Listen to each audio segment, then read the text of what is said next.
Shalom, bonsoir et bienvenue à l'étude biblique comme chaque mercredi. Nous sommes très ravis de vous avoir.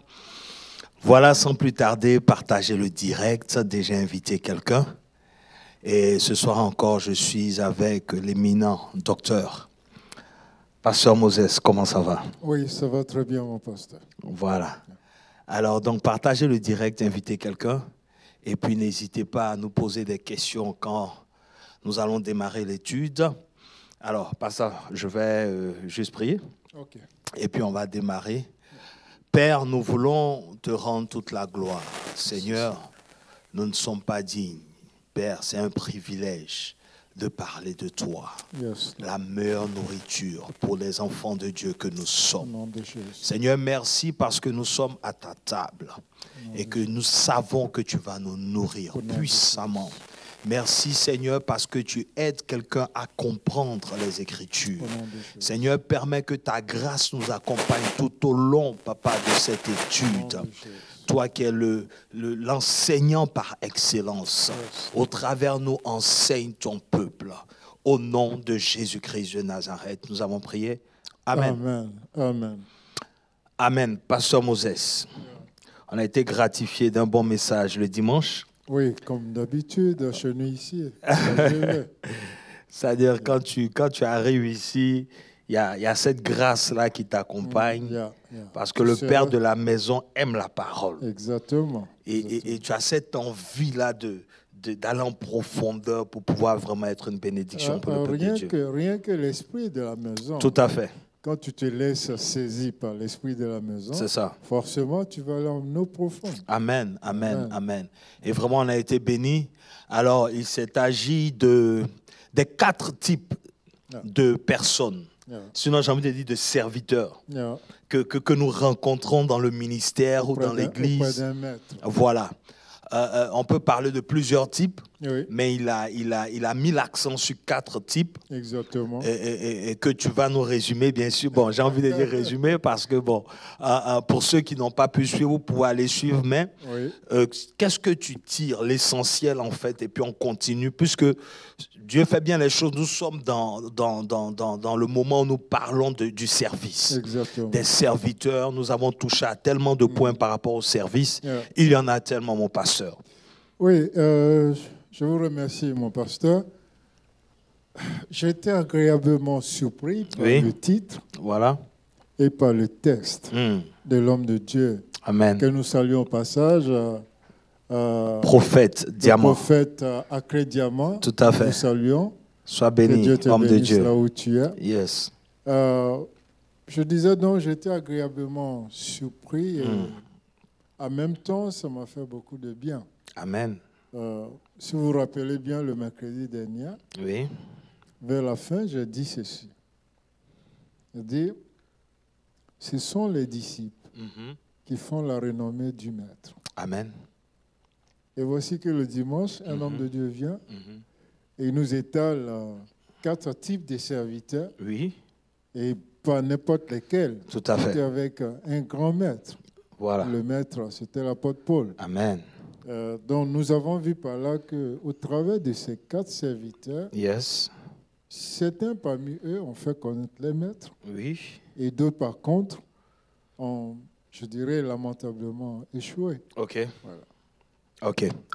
Et comme pour montrer aussi, il n'y a pas seulement que des maîtres, des disciples que nous voyons.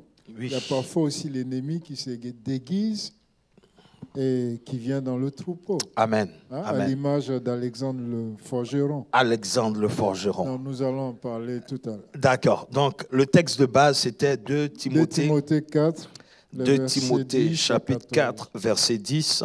Et ensuite, nous allons toucher d'autres points. Donc, je lis rapidement la parole de Dieu. 2 Timothée, chapitre 4, le verset 10.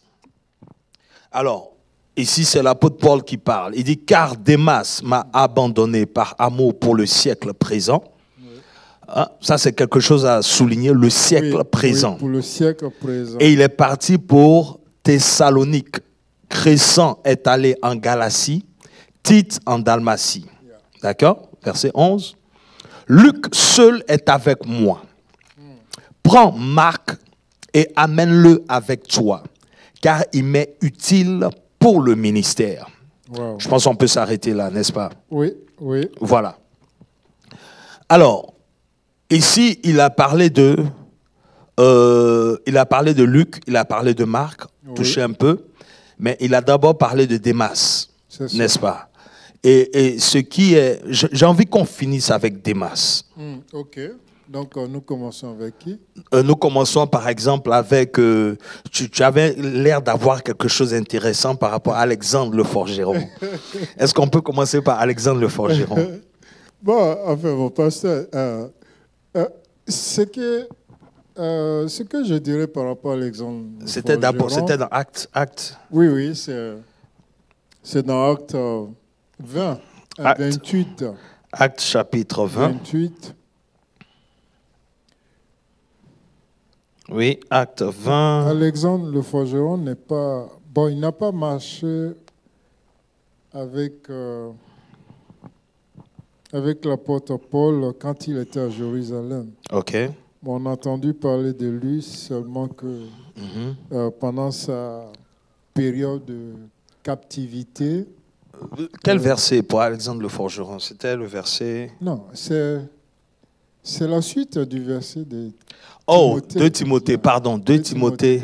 2 Timothée 4. Désolé, technique. Verset 14, voilà. 13-14. Voilà, 2 Timothée 4. On va lire la suite. On s'est arrêté au verset 11. Oui. Alors, revenons au verset 12. J'ai envoyé Tychique à Éphèse. Okay. Maintenant, verset 13. Quand tu viendras, apporte le manteau que j'ai laissé à Troie chez Carpus et les livres sur tous les parchemins. Verset 14. Alexandre, le forgeron, m'a fait beaucoup de mal. Le Seigneur lui rendra selon ses œuvres. Voilà. Garde-toi aussi de lui, car il s'est fortement opposé à nos paroles. Alors, mon pasteur, Alexandre le forgeron, qu'est-ce qu'on retient ici? Qu'est-ce qu'on sort comme enseignement? Il faut dire que si nous nous mettons dans le contexte de ce texte,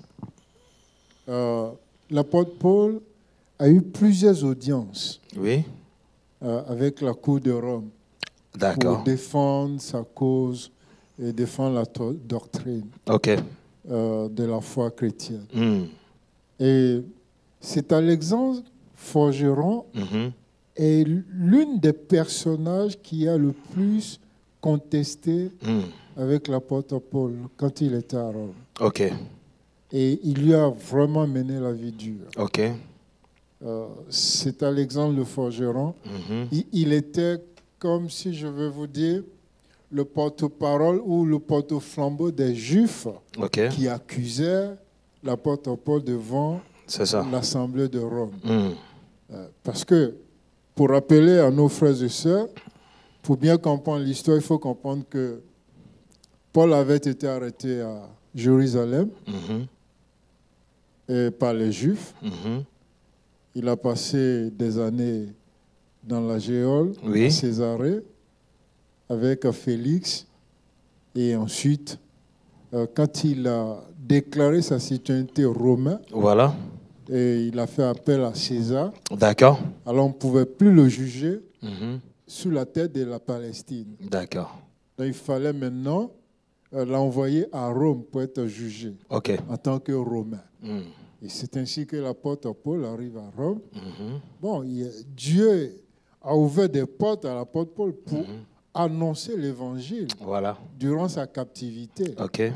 Et c'est pendant les différentes audiences et les différentes attaques que maintenant ce personnage de Alexandre le forgeron va faire face. Donc, ce qui est intéressant ici, ce qui est intéressant ici, c'est que ce qu'on retient, c'est que c'est comme une malédiction là, pour ce que Paul a prononcé. Tu vois, il dit le Seigneur lui rendra selon ses œuvres. Vois un peu, parce qu'il s'est opposé à la chose de Dieu. Il s'est opposé à l'instrument de Dieu. Il s'est opposé au ministère. Il s'est opposé au service de Dieu. Vous voyez ce que je veux dire? Comment est-ce que c'est dangereux pour... Si tu ne veux pas servir, ne sers pas. Vous voyez un peu ce que je veux dire? Mais le fait de se retrouver à côté d'un homme comme Paul, qui fait tous ces sacrifices-là pour l'évangile, et que quelqu'un se tienne là et qu'il dise, il m'a fait beaucoup de mal, pour quelqu'un qui a traversé tellement de persécutions pour le Seigneur, et qu'il arrive à dire que telle personne m'a fait beaucoup de mal, je pense que c'est vraiment dangereux à ce niveau-là. Et ce genre de malédiction, c'est ce qu'on appelle, vous savez, on pense que c'est seulement dans le domaine de la sorcellerie, de l'occultisme qu'on reçoit des malédictions, mais même dans ce genre de situation, s'opposer à ce qu'un agenda de Dieu, c'est s'attirer la malédiction, mon pasteur. C'est ce que moi je retiens ici, c'est s'attirer vraiment la malédiction. C'est ce que je retiens ici. Maintenant, les deux autres personnages, j'ai envie de parler de Luc et de Marc. Nous savons que Luc, c'est le médecin. Ce sont des personnes qui ont marché avec Paul, Marc aussi. Et ce sont eux, effectivement, qui ont écrit les évangiles. L'évangile selon Luc et l'évangile selon Marc.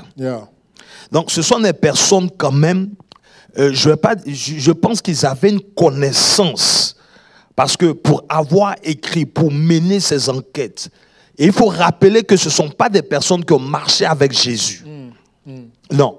Donc, ce sont des personnes qui ont été touchées par la chose de Dieu au point où il a mené des enquêtes même pour l'excellent Théophile. Amen. Luc 1, Acte 1, Acte des Apôtres, qui est écrit encore par Luc. Donc, il mène des enquêtes et pour avoir la véracité de l'histoire de Jésus. Alléluia.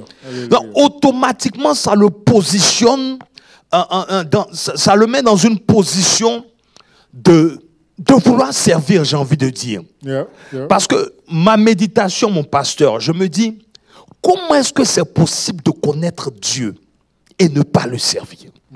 C'est impossible. En fait, ça, on peut poser la question, et c'est très bien dit, comment est-ce qu'on peut ne pas servir Dieu si vraiment nous connaissons Dieu? Quand on le connaît, comment est-ce que c'est possible? En fait, donc, on comprend ici, moi je comprends ici que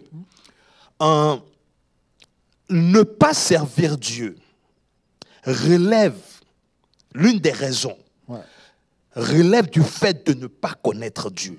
Pourquoi je dis ça? Quand on va dans Genèse chapitre 1, le verset 26, je me rends compte de quelque chose, mon pasteur. Je me rends compte que il dit, puis Dieu dit, faisons l'homme à notre image, selon notre ressemblance. Tout à fait. Automatiquement, et qu'il domine sur les poissons de la mer, sur les oiseaux du ciel, sur le bétail, sur la terre, sur les reptiles qui rampent sur la terre. 27. Oui. Dieu créa l'homme à son image, il le créa à l'image de Dieu, il créa l'homme et la femme. Amen. Donc, je comprends ici que dans la conception de l'homme même, c'est quelqu'un qui est en mission. Exactement. C'est-à-dire, dans sa conception, l'être humain est en mission. Parce que automatiquement, Dieu dit créons et qu'il domine. Quand on parle de domination, ça veut dire qu'il y aura opposition. C'est un mandat que Dieu a donné. C'est un mandat.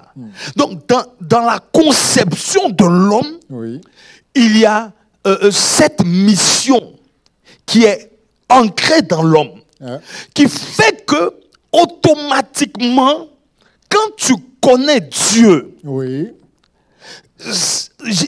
ça s'active en toi, en fait. Oui, quand tu connais Dieu, comme tu le dis. Mais même quand tu ne le connais pas, ça bouillonne en toi parce que tu ne le connais pas encore. Bon, on pourra dire qu'il y a des personnes qui ne connaissaient pas Dieu en tant que Dieu d'Israël, mais qui ont été utilisées par Dieu. Ok. Ça, on peut en citer plusieurs. Mais est-ce que tu as utilisé consciemment, c'est-à-dire sachant que c'est Dieu que tu es en train de servir?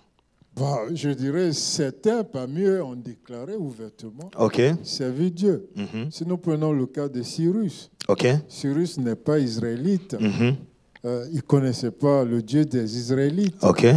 Mais il a déclaré formellement qu'il a été mandaté par Dieu.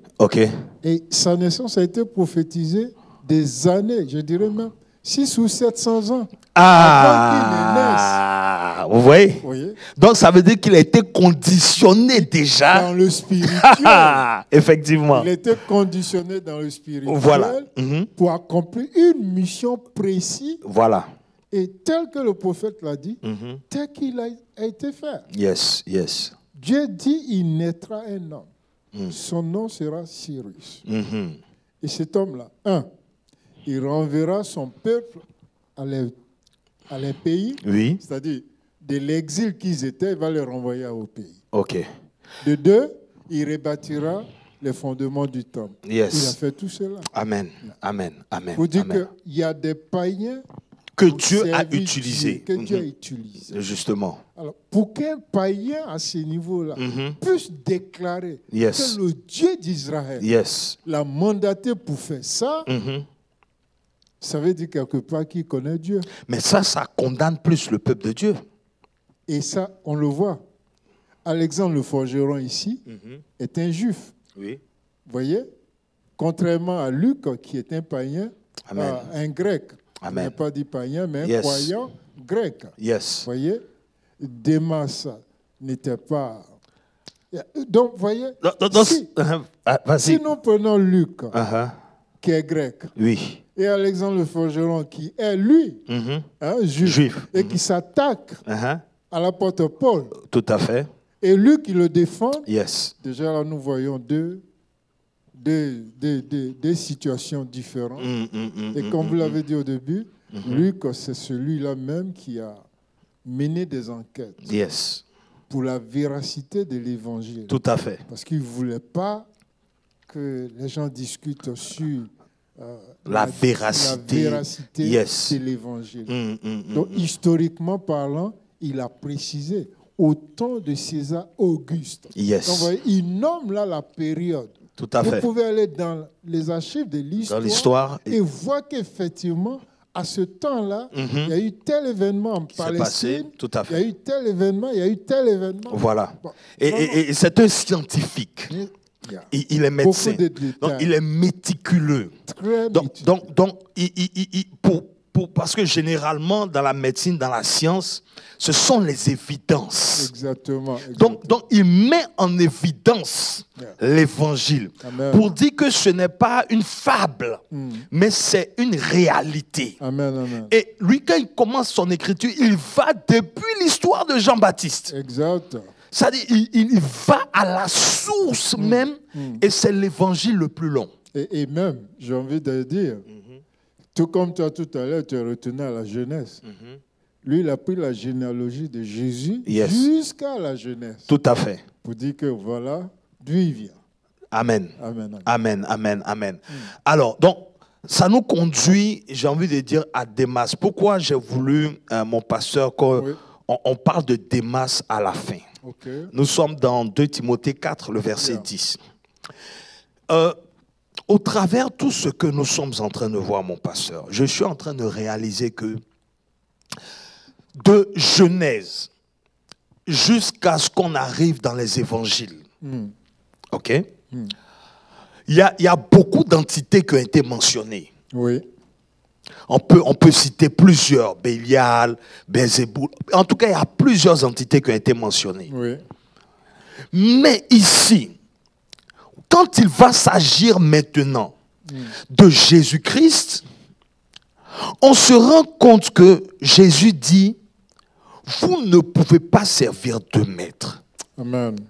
Et Jésus nomme une entité, Mammon. Mammon.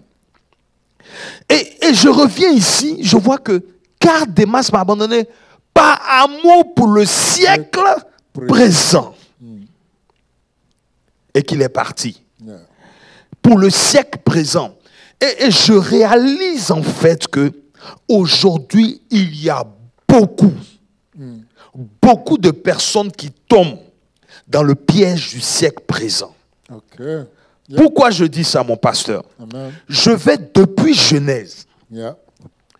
Quand Caïn a péché, qu'est-ce qu'il lui restait à faire? S'éloigner de la face de Dieu et bâtir des fils.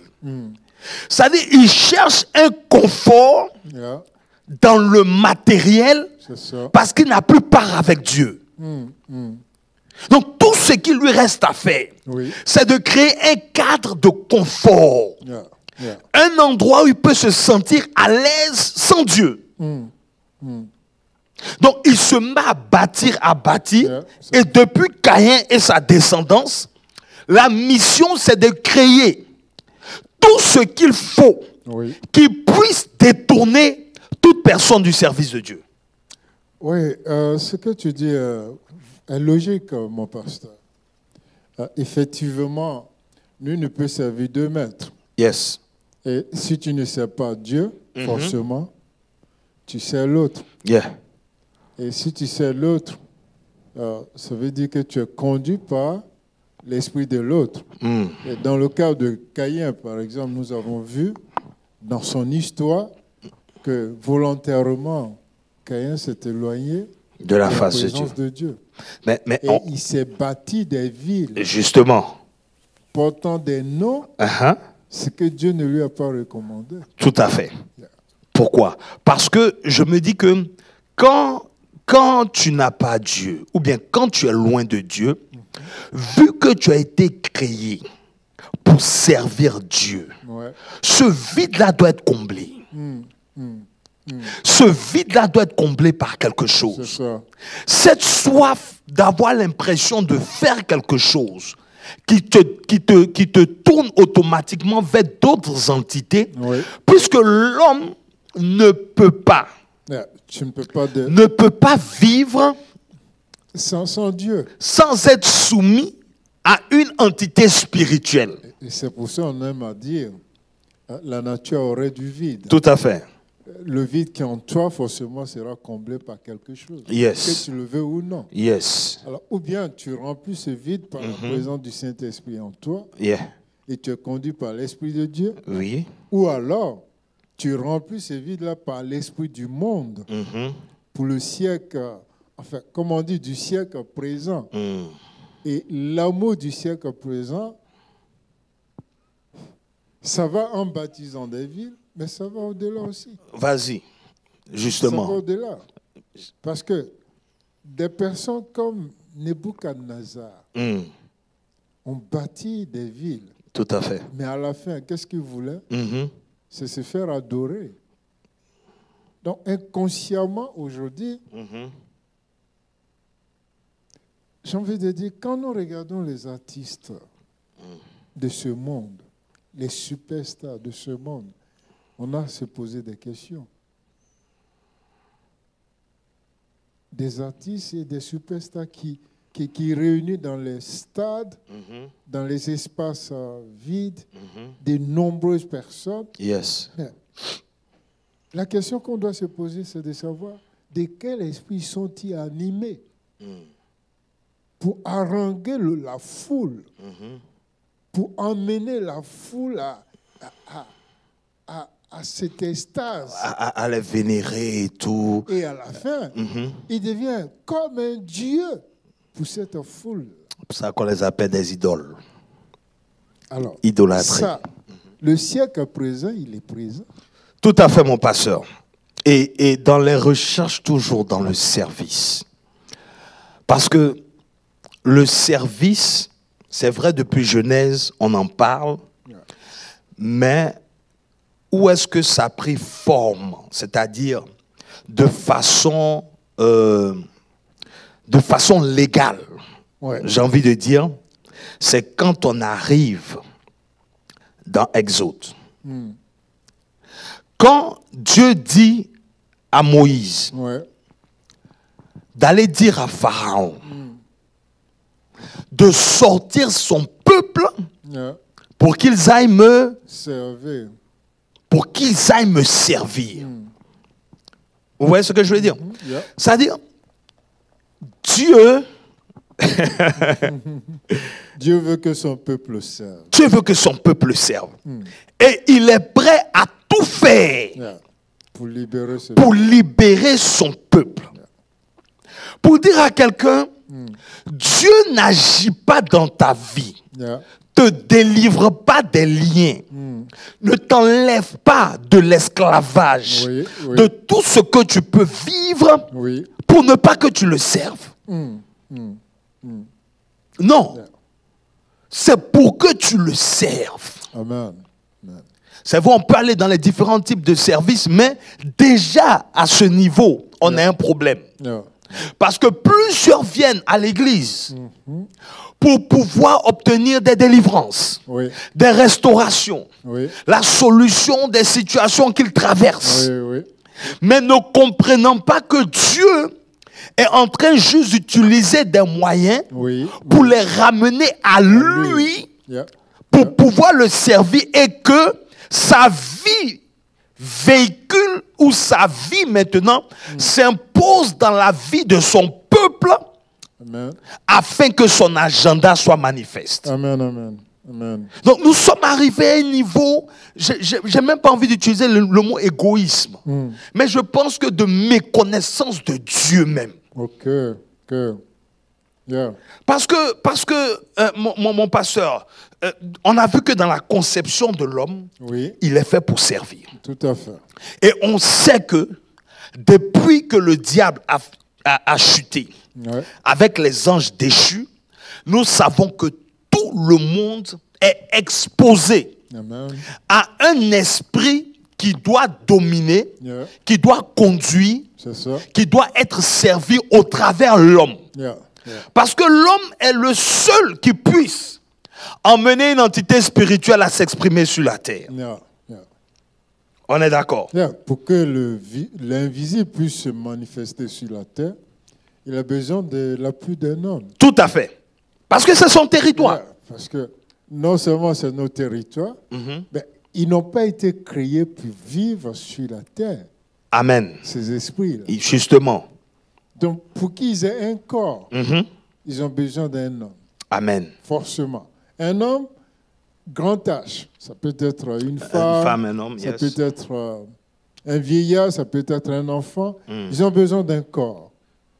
Nous rappelons bien, quand le fou de Gadara fut délivré, qu'est-ce qu'ils ont demandé? Qu'est-ce que la Légion a demandé? Qu'il leur permet de rentrer dans le troupeau. Dans le troupeau, yes. Parce qu'ils avaient besoin d'un corps. Donc, comme vous le dites, l'invisible a besoin d'un corps physique pour se manifester sur la terre. Et quoi de plus normal de vouloir être dans le corps parfait, créé à l'image de Dieu? Parce que, comme tu as dit, le porc, c'est un animal. Même il y a des esprits qui entrent dans des arbres, il y a des esprits qui vivent dans les eaux. Mais le corps idéal qui est recherché, j'ai envie de dire le trophée de la spiritualité, qui est recherché par les démons, c'est le corps de l'homme. Et la Bible même dit que les démons disent que c'est leur maison. Parce que c'est l'endroit où ils se sentent le plus confortable. N'est-ce pas? Donc, mon pasteur, quand on arrive dans le livre d'Exode,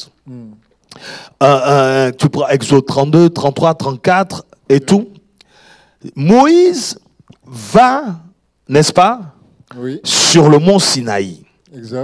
Il va chercher les lois de Dieu. Quand il revient, le peuple est en train d'adorer le veau d'or. N'est-ce pas?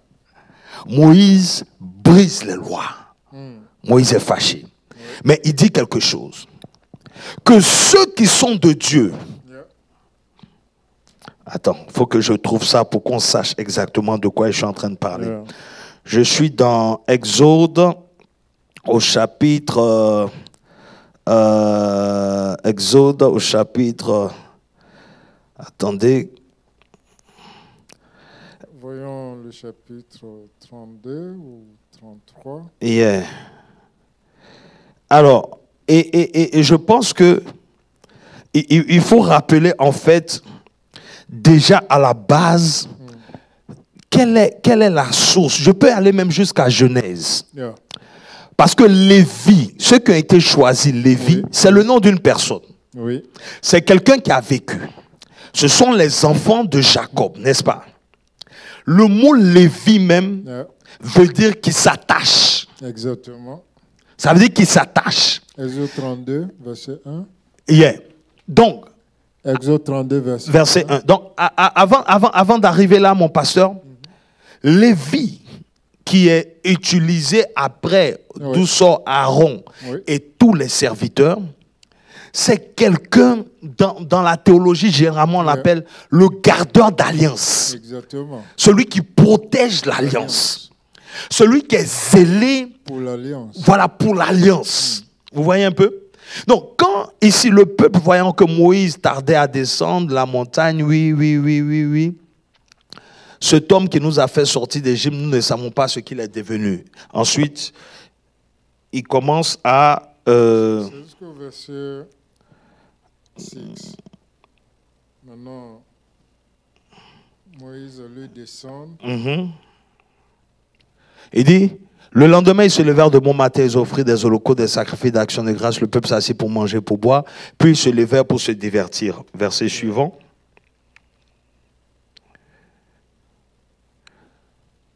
L'Éternel dit à Moïse, va, descends, car ton peuple que tu as fait sortir du pays s'est corrompu. Mais allons au chapitre 33. Verset 15. On peut commencer au verset 15. Alors, allons au verset 15. Prenez note, puisque c'est une étude biblique. Si vous avez des questions, n'hésitez pas. Voilà. Moïse retourna et descendit de la montagne, les deux tables du témoignage dans sa main. Les tables étaient écrites de deux côtés. Elles étaient écrites de l'un et de l'autre côté. Verset 16. Les tables étaient l'ouvrage de Dieu et l'écriture était écriture de Dieu gravée sur les tables. Donc ça, ce sont les premières tables. Voilà, verset 18. Josué entendit la voix du peuple qui poussait des cris et il dit à Moïse, il y a un cri de guerre dans le camp. Verset. Moïse répondit, ce n'est ni un cri de vainqueur ni un cri de vaincu. Ce que j'entends, c'est la voix des gens qui chantent. Et comme il approchait du camp, il vit le veau et les danses. La colère de Moïse s'enflamma. Il jeta de ses mains les tables, les brisa au pied de la montagne. Il prit le veau qu'ils avaient fait et le brûla au feu. Le réduisit en poudre, répandit cette poudre à la surface de l'eau et fit boire les enfants d'Israël. My God. Moïse dit à Aaron, que t'a fait ce peuple pour que tu l'aies laissé commettre un si grand péché? Aaron répondit, que la colère de mon Seigneur ne s'enflamme point. Tu sais toi-même que ce peuple est porté au mal. Rappelons que c'est le peuple qui est sorti d'Égypte par la main de Dieu. Ils m'ont dit, fais-nous un Dieu qui marche devant nous. Vous voyez un peu? C'est-à-dire, l'homme a besoin d'un Dieu. Il a horreur du vide. Il a horreur du vide. Moïse n'était pas là. Moïse n'est pas là. Donc, il y a un vide qu'il faut combler. Il y a un vide qu'il faut combler. Donc, eux-mêmes, ils se font un Dieu. Est-ce que ce n'est pas ce qu'on vit aujourd'hui, mon pasteur? Bon, ceux qui n'ont pas Dieu dans leur vie, forcément, cherchent à combler ce vide. Et c'est ce que... Mais malheureusement, ils cherchent de mauvais côtés. Justement, parce que on a touché à ça la dernière fois et c'est comme ça que des entités s'invitent dans la vie des hommes. Vous voyez un peu? Cet homme qui nous a fait sortir du pays d'Égypte, ne nous savons pas ce qu'il est devenu. Verset 24.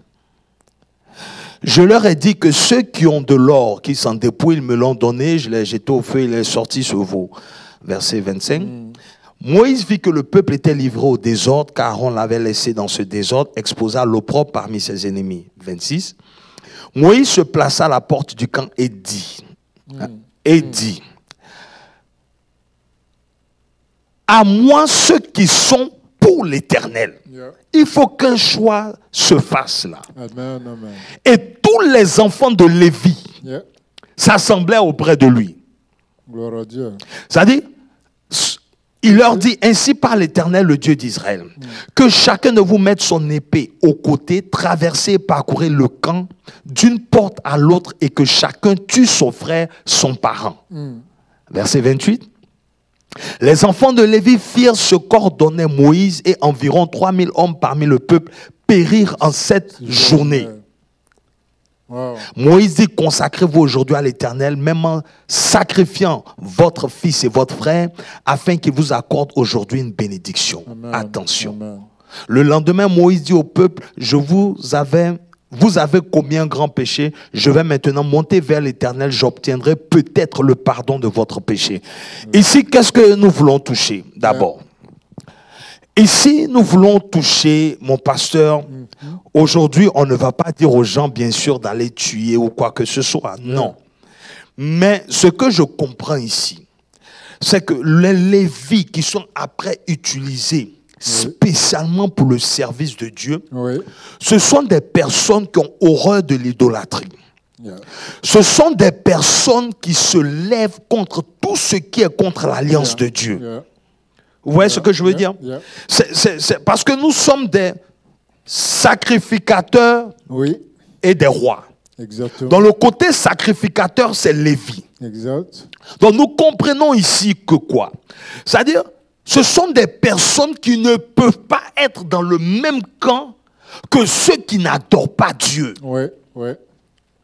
C'est-à-dire, une caractéristique d'un serviteur, de quelqu'un qui a connu Dieu, tu ne peux pas être confortable avec des personnes qui sont dans l'idolâtrie, en fait. Ça, c'est clair.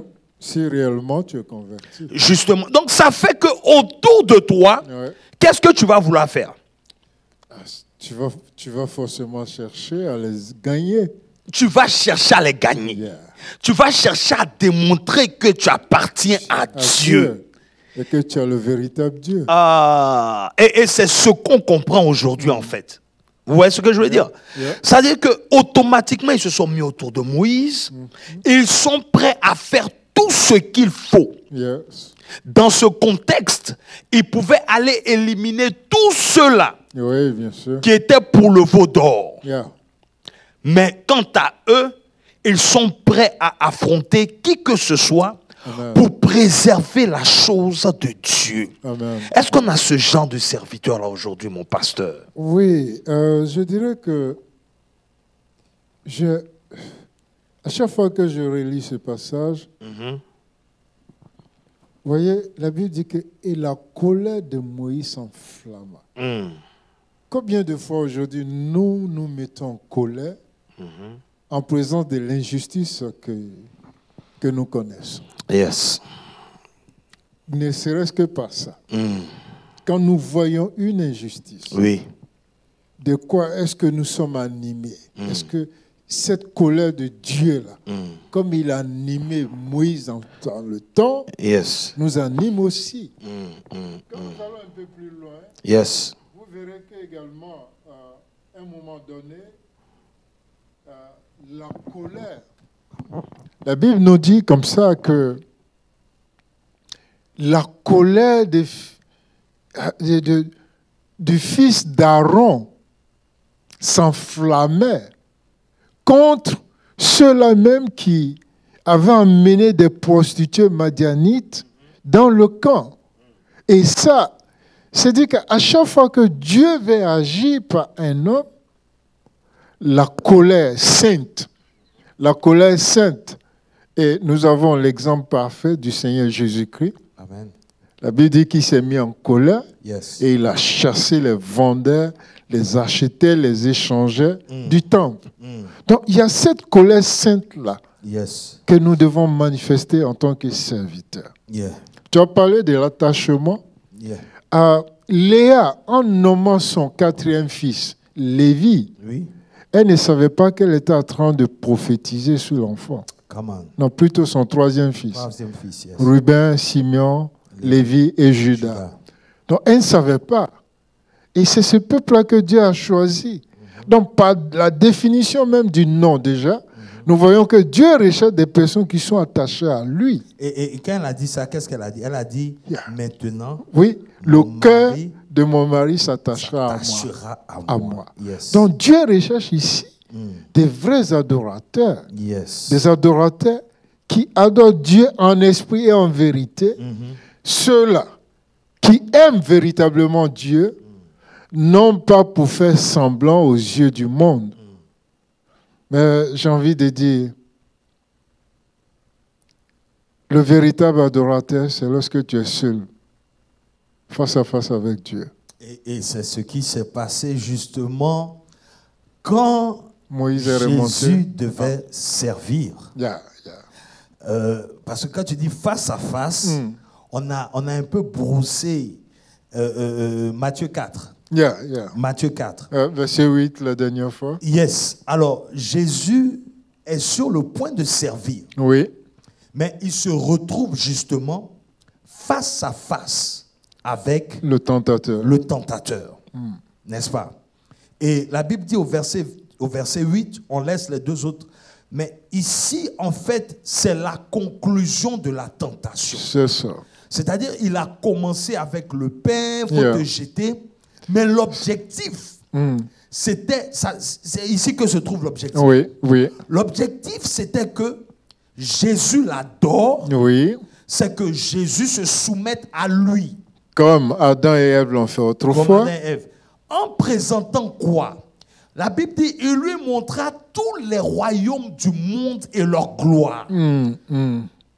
Est-ce que ce n'est pas maman qui se manifeste? Mais bien sûr, au verset 9. Verset 9, il dit, et lui dit, je te donnerai toutes ces choses si tu te prosternes et m'adores. Verset 10. Et le verset 10, Jésus lui dit, retire-toi Satan, car il est écrit, tu adoreras le Seigneur ton Dieu et tu le serviras lui seul. Mon pasteur, j'ai envie qu'on lise un peu ce que dit Luc à ses propos. Ok. Comme tu l'as dit au début, Luc aime les détails. Tout à fait. Il y a un petit détail qui est... Luc chapitre... Oui. On a toujours chapitre 4. Hein? Luc chapitre 4. Yeah. On va voir au niveau de Luc. Luc chapitre 4. Yeah. Au verset 5. Yeah. Luc... Au verset 5. Luc 4, le verset 5. Il dit... Voilà. Le diable l'ayant élevé, lui montra en un instant tous les royaumes de la terre. Verset 6. Et lui dit, je te donnerai toute cette puissance et la gloire de ces royaumes, car elle m'a été donnée. Vous voyez, ces petits détails-là, Matthieu ne le mentionne pas. Et je la donne à qui je veux. Vas-y. Verset 7. Verset 7. Si donc tu te prosternes devant moi, elle sera toute à toi. À toi. Wow. Wow. Vous voyez ce que je veux dire? Mon pasteur. Bon, ici, nous sommes en train de parler de quelqu'un qui est prêt à servir. Non seulement il est prêt à servir, mais il est sorti de 40 jours de jeûne et prière. 40 jours de jeûne. Et laisse-moi ajouter ceci, mon pasteur. On dit poussé par le Saint-Esprit. Poussé par le Saint-Esprit. Ah, est-ce que il a fait son jeûne. On peut comprendre ça? Oui. C'est-à-dire que... Tu es poussé par le Saint-Esprit. Yes. Mais le diable n'a pas peur de ça. Non. Il n'a pas eu peur de tes 40 jours de jeûne et prière. Non. Il vient t'affronter. Il vient t'affronter. Et voilà les éléments qu'il te présente. Et il commence d'abord en tordant la parole. Bien sûr. Comme dans Genèse. Est-ce que Dieu a réellement dit? Est-ce que Dieu a réellement dit? Est-ce que réellement tu es fils de Dieu? Est-ce que tu es réellement fils? Pourtant la voix s'est fait entendre du ciel. Et il veut toujours mettre en doute ton identité. Amen. Il veut toujours t'exciter par la chair. Yes. Yes. La chair a besoin du pain. Du pain quotidien pour vivre. Donc, il te ramène toujours à ce qui est contraire à l'esprit. Il te ramène toujours dans une dimension charnelle. Ce qui peut satisfaire le corps passager. Est-ce que tu vois? Yeah. Et ici, il dit, si donc tu te prosternes devant moi, elle sera toute à toi. Bon, lui, Jésus, Yeah. qui est Fils de Dieu, Oui. qui est La parole de Dieu faite chair. Qui est né de l'esprit. C'est-à-dire, si on veut rentrer dans la dimension dans les détails, humaine, on va dire, le papa de Jésus, c'est le Saint-Esprit. Amen. N'est-ce pas? Yeah. Et Marie est le canal par lequel il est passé. Il est passé. Yeah. N'est-ce pas? Yeah.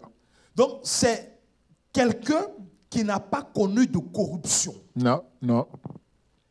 Il s'est fait baptiser. Non.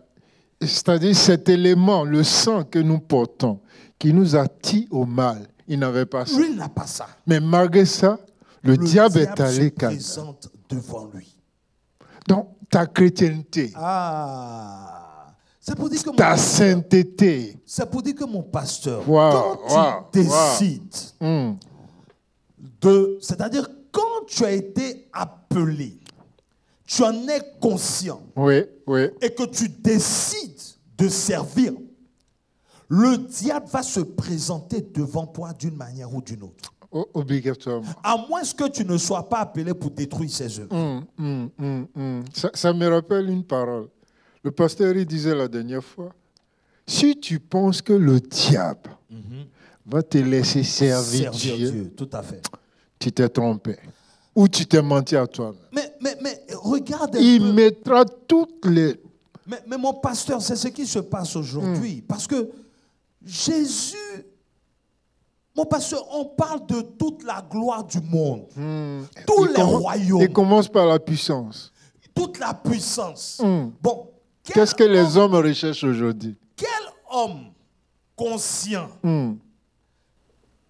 qui sait que ce monde aujourd'hui, quand tu n'as pas l'argent pour aller terre à terre, quand tu n'as pas les moyens, tu n'as pas le matériel, tout est fait aujourd'hui pour nous pousser au matériel. Tout à fait. Et voici qu'on te présente tout le matériel. Tout le matériel. On te dit que c'est à toi. Tout ce que tu as à faire, c'est te prosterner.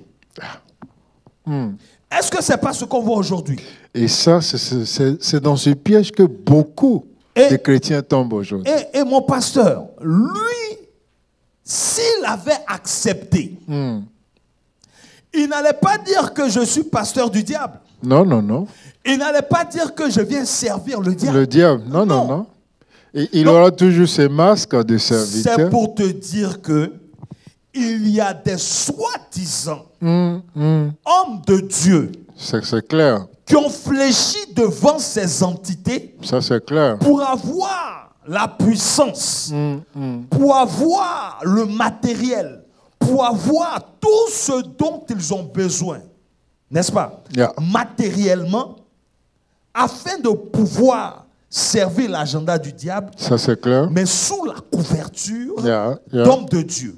C'est clair, c'est clair. Parce que la meilleure façon de pouvoir attirer l'enfant de Dieu, ce n'est pas en te présentant en tant que diable. Non, non, non. Tu te présentes en tant que bienfaiteur. Non, quelqu'un a dit comme ça, aujourd'hui, le diable ne vient plus à nous avec deux cornes. Tout à fait. Il ne vient pas à nous avec sa forme laidée, noire, bizarrerie, tout Lucifer. ça. Il est l'ange. Et même Paul l'écrit. Souvent, il se présente en ange de lumière. Tout à fait. Même si cela ne peut durer que quelques instants, mais il arrive encore à le faire. Donc, pasteur, nous devons faire très attention. Donc, tu viens aux États-Unis. Les opportunités sont là. Tu peux te faire de l'argent en faisant telle ou telle chose. Tu peux te lancer dans des affaires. Et puis le Seigneur te dit, toi, consacre-toi à mon œuvre. Toi, consacre-toi à mon œuvre. C'est ça. C'est le diable qui s'est présenté à Jésus. Oui, bien sûr. Mais le diable passe par des personnes. Par quelque chose. Pour te présenter le matériel. Exactement. Pour t'éloigner de la chose de Dieu. Yeah. Parce qu'aujourd'hui, on va dire quoi? On va dire que ceux-là, ils perdent leur temps à l'église. Ils font quoi en train de servir pendant que leurs amis sont en train de faire des 6 figures, 7 figures. Ils sont en train de bâtir des maisons. Ils sont en train d'avoir des mansions. Ils sont en train de... L'ennemi n'aime pas qu'on dise ces choses, donc il coupe toujours. Mais est-ce que on m'entend? Voilà, on m'entend. Vous voyez ce que je veux dire? À chaque fois que nous dénonçons ces œuvres... En fait, je ne suis pas contre l'or et l'argent. Et si tu te rappelles, mon pasteur, quand il devait bâtir le tabernacle, qu'est-ce que Dieu a demandé comme offrande? Il a dit de demander au peuple d'apporter de l'or, de l'argent et tous les pierres précieuses. Voilà. Donc, ce n'est pas venu d'ailleurs. C'est venu de ce peuple. C'est venu de ce peuple. C'est-à-dire Dieu devait d'abord enlever leur cœur de tout ce qui est or et argent, de tout ce qui est précieux aux yeux du monde, pour bâtir un endroit où lui, il va venir communier avec eux. Ça, c'est clair, c'est clair. Et effectivement, on ne doit pas oublier ces détails. C'est très capital. Parce que, si Dieu nous bénit, et comme il a dit à Abraham, et si nous sommes de la race d'Abraham, comme il a dit, il dit, je ferai de toi une source de bénédiction pour le monde. Alors, en quoi est-ce qu'aujourd'hui nous devenons une source de bénédiction pour le monde? Quand Dieu nous bénit, c'est pour bâtir des vies. Je dis les vies, pas des villes. Et comment est-ce que nous baptisons des vies? C'est en envoyant des missionnaires, en investissant dans les œuvres missionnaires, en faisant tout ce qui peut emmener l'homme, un tant soit peu, pour connaître le véritable Dieu. Parce qu'aujourd'hui, le Dieu qu'on connaît, ce n'est pas le véritable Dieu. C'est le Dieu argent ou bien le sexe. C'est les deux là qui dominent le monde. Quand ce n'est pas l'argent, c'est le sexe. Maintenant, je vais donner un petit détail par rapport toujours à mes réflexions et mes études. Mon pasteur, le peuple d'Israël arrive à la terre promise. N'est-ce pas? Tout à fait. Ils arrivent à la terre promise. Chaque tribu a un territoire. Yes. N'est-ce pas? Tout à fait. La terre que Dieu a donnée à son peuple. Chaque tribu a un territoire. Yes. Mais les Lévites, les serviteurs de Dieu, ils n'ont pas droit à un territoire. Eux, ils sont consacrés à Dieu. Ils font le service de Dieu dans le tabernacle ou dans le temple. Mais ils n'ont pas de maison. Mais eux, ils n'ont pas de territoire. Ils n'ont pas part au territoire. Mon pasteur, on a marché pendant tout ce temps dans le désert, nous tous. Bien sûr, bien sûr. Et on arrive finalement sur le territoire où justement on doit profiter de la terre promise en question. Et puis Dieu dit, vous n'avez pas droit à ça. Vous m'appartenez à moi. Mon pasteur. Si tu n'aimes pas Dieu, comment tu peux accepter? Tu changes les tribus. C'est clair. Parce que vous venez de l'esclavage. Ok? Vos parents, vous n'aviez rien. Et finalement, voici la terre promise. Mais ceux qui doivent servir. Et c'est une clé ici dans le service. Bien sûr. C'est-à-dire qu'aujourd'hui, le serviteur est par essence même un intercesseur. Amen. Parce que tout le monde est occupé sur le territoire à faire quelque chose. C'est toujours le service. Là, tu as dit quelque chose qui est important. Moïse l'a dit. Il dit à Josué, après avoir brisé le veau d'or, la Bible dit quoi? il a dit, je remonterai vers Dieu. Vers Dieu, yes. Pour faire quoi? Pour demander pardon. Pardon pour vous. Alors, demander pardon veut dire quoi?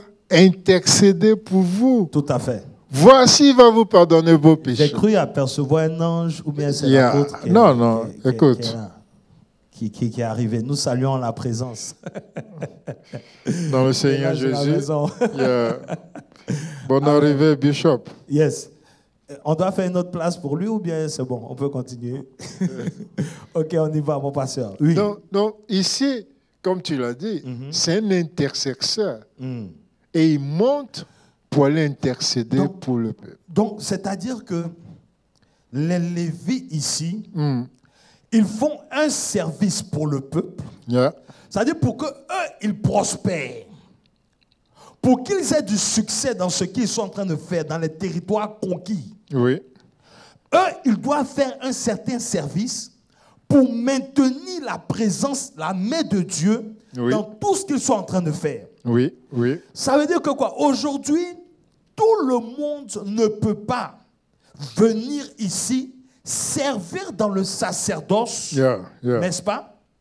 Il va falloir que Dieu prenne des personnes pour ce service, pour permettre aux autres qui doivent s'établir partout de servir. Mais quand ces tribus reçoivent des bénédictions par l'intimité ou le service des Lévites, qu'est-ce que la Bible dit? Il y a une part qui revient à Dieu, sinon aux Lévites. Ça veut dire que ce qui revient à Dieu est ce qui revient aux Lévites. J'aime bien ta conclusion sur ce point, même si ce n'est pas une conclusion totale, mais on peut dire une conclusion partielle. Ce qui revient à Dieu revient aux Lévites. Il est clair. Comme tu l'as dit, les Lévites n'ont pas eu droit au territoire. Tout à fait.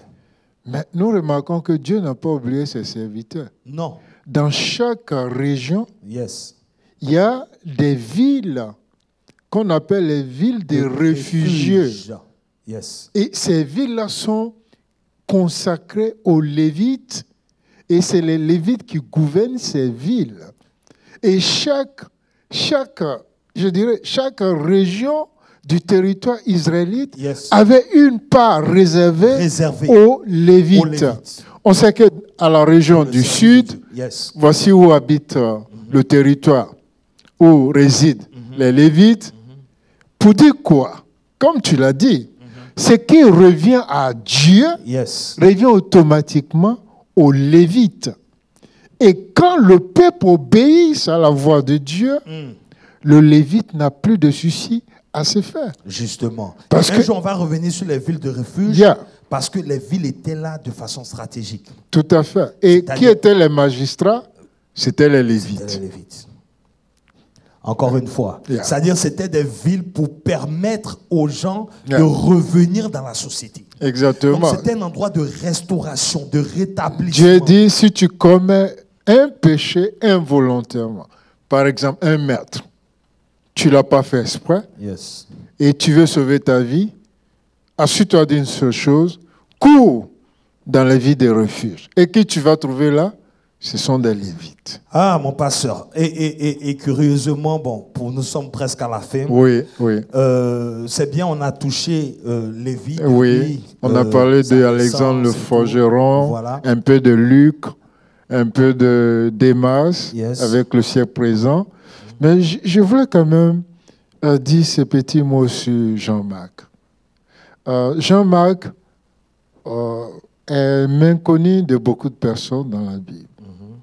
Au début, Jean-Marc, il faut préciser que Jean-Marc est le cousin de Barnabas. Et au début, il était le disciple de Pierre. En réalité, l'évangile selon Marc est l'évangile de Pierre. Pierre a relaté et Marc a écrit. Donc, à leur premier voyage missionnaire, c'est sur ça que je voulais conclure sur Marc de façon partielle. Barnabas, le Saint-Esprit a dit, mettez-moi à part Barnabas et Paul, comme l'a dit le serviteurs de Dieu le dimanche.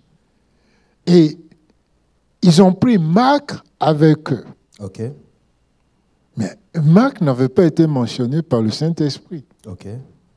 Et la Bible dit, chemin faisant, à un moment donné, Jean-Marc est retourné à Jérusalem. Yes. Donc, à la deuxième voyage missionnaire, il y a eu dispute entre Barnabas et Paul. Donc, l'équipe missionnaire s'est scindée en deux.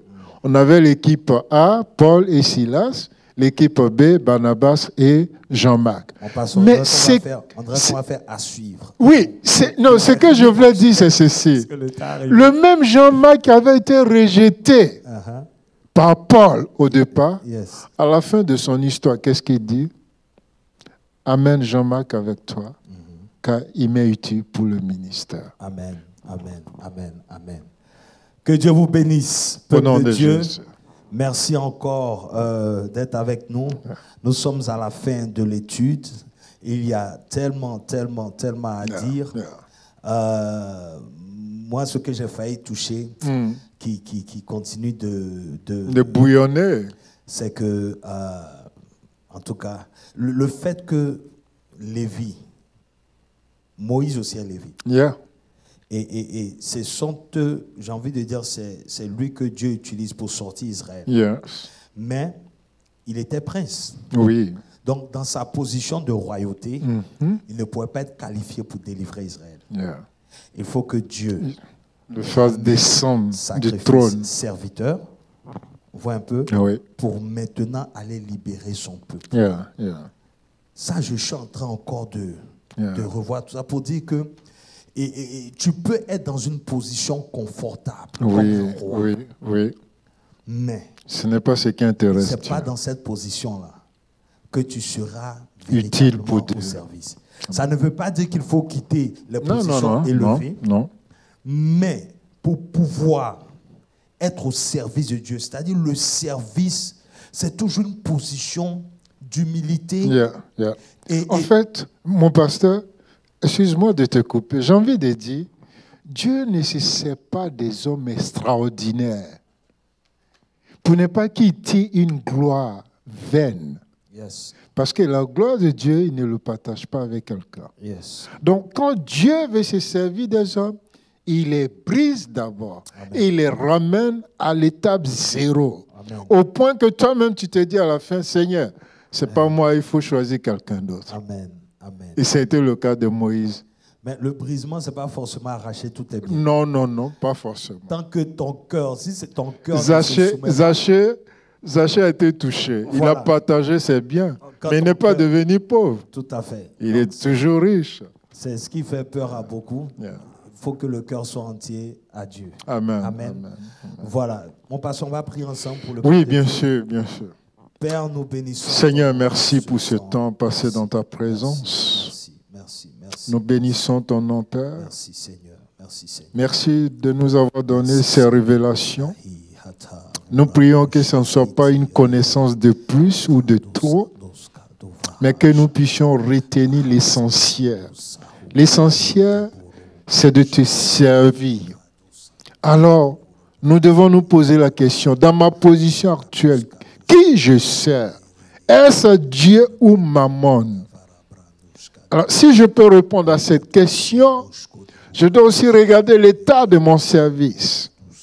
Si c'est ce que Dieu me demande de faire, et comment le servir, et comprendre, comme l'a dit le pasteur Landry à la fin, que nous ne pouvons pas servir Dieu avec nos talents, avec nos trésors forcément, mais souvent, Dieu nous invite quelque part d'autre, comme il invitait Moïse à quitter le trône, devenir un berger, lui enseigner comment le servir, et à la fin, il lui dit, va et libère mon peuple.